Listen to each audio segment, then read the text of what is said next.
Maji wa shamba la Mungu ambao ni sisi tunalima kwa majira yote na kwa nyakati zote. Bwana Yesu asifiwe sana. Bwana Yesu asifiwe sana. Sisi hatuna majira wala hatuna nyakati, tunalima kwa majira yote na kwa nyakati zote. Jina la Bwana libarikiwe. Alafu napenda tuangalie ni mbegu zipi ambazo tunatakiwa tuzipande ili kwamba tutegemee siku moja kuvuna. Na pia tutakwenda kuona umuhimu wa kupanda, kwa sababu umuhimu wa kupanda upo.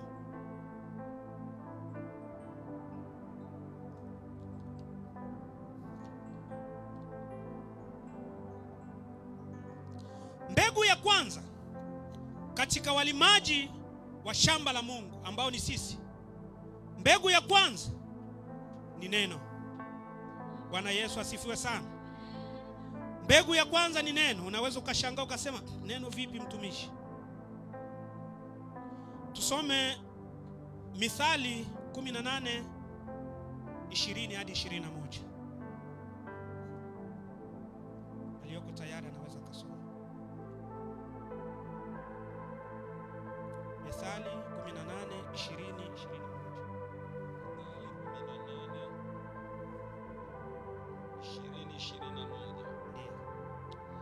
Biblia inasema, tumbo la mtu litajazwa matunda ya kinywa chake, atashiba mazao ya midomo yake.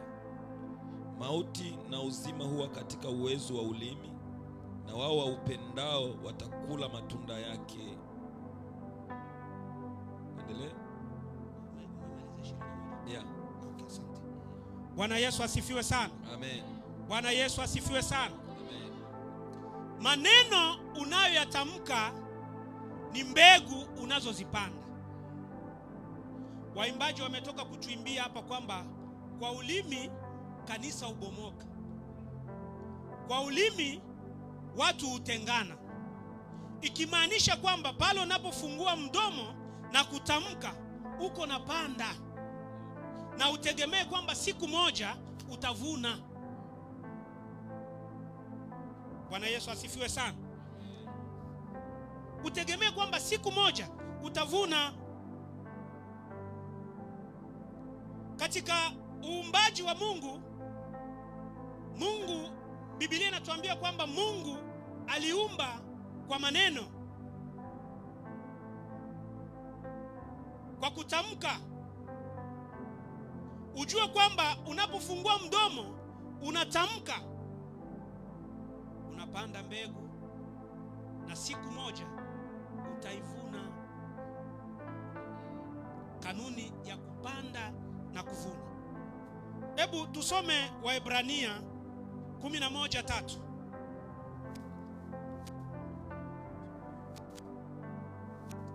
Waebrania 11:3. Waebrania 11:3. Ndio.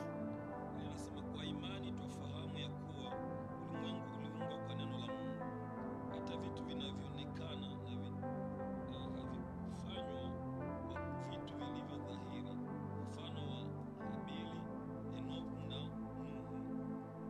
Mstari wa 4. Unazukashia. Bwana Yesu asifiwe sana. Amen. Kwa imani twafahamu ulimwengu umeumbwa kwa neno la Mungu. Mtu wa Mungu, ni maneno yapi ambayo unayatoa kwenye mdomo wako?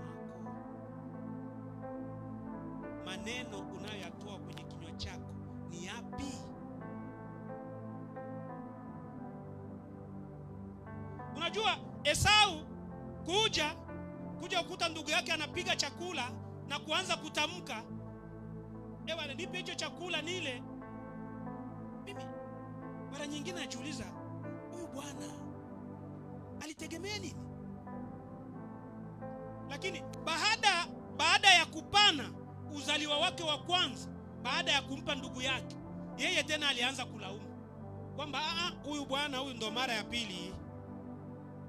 Mara ya kwanza ameninyang'anya uzaliwa wangu wa kwanza, mara ya pili tena ameninyang'anya mibaraka kutoka kwa baba yangu. Alihesabu. Biblia inasema kwamba alihesabu.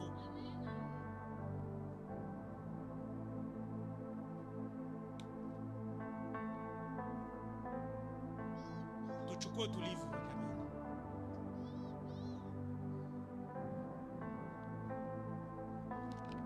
Mbegu ya pili ni mawazo.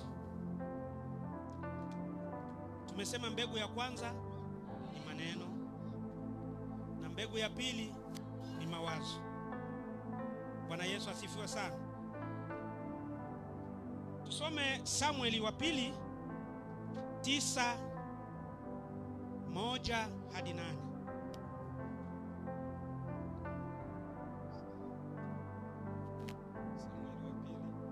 Samueli wa pili 9:1-8.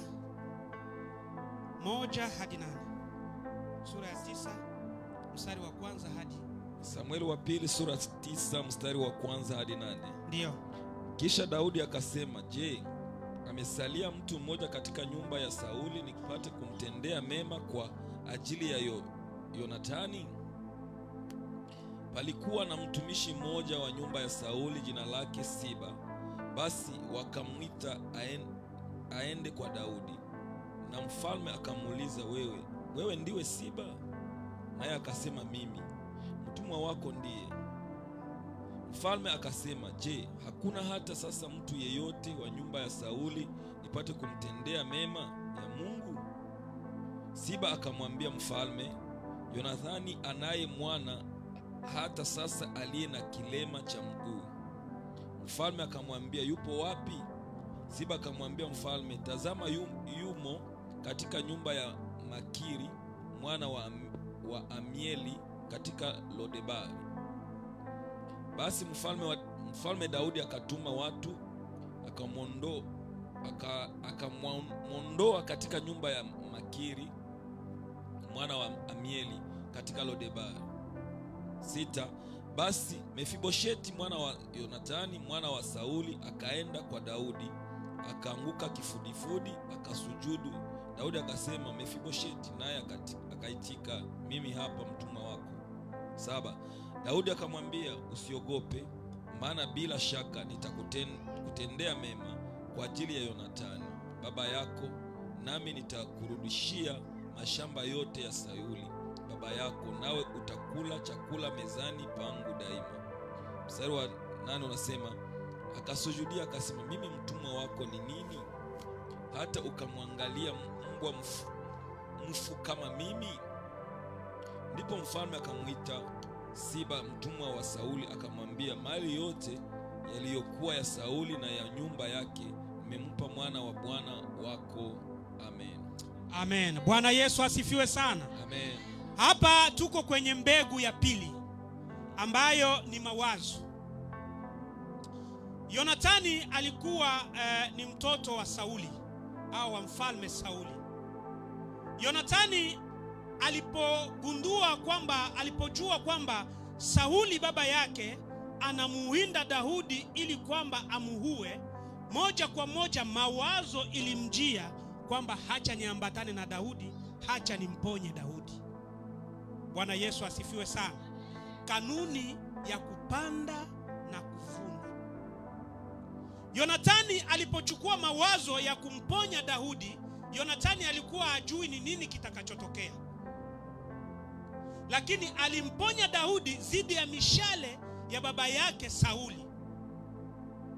Sasa Yonathani alipofariki, Daudi baada ya kuchukua ufalme akakumbuka, mbegu ikazaa matunda. Sasa mbegu ikaota, akakumbuka kwamba, je, kuna mtu katika nyumba ya Sauli ili kwamba nimsaidie?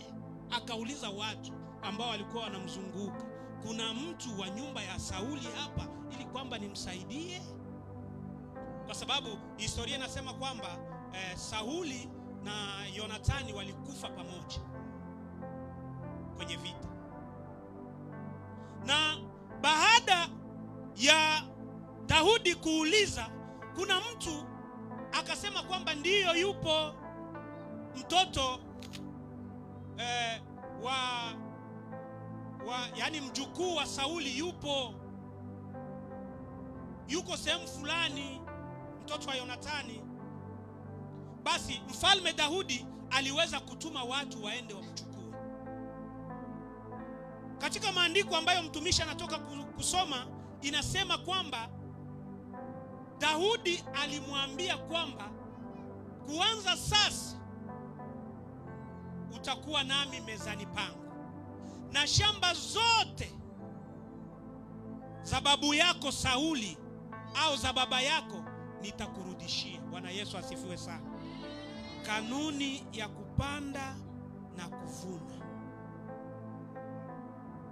Usipovuna wewe kwa kile unachokipanda, watoto wako watavuna. Wasipovuna watoto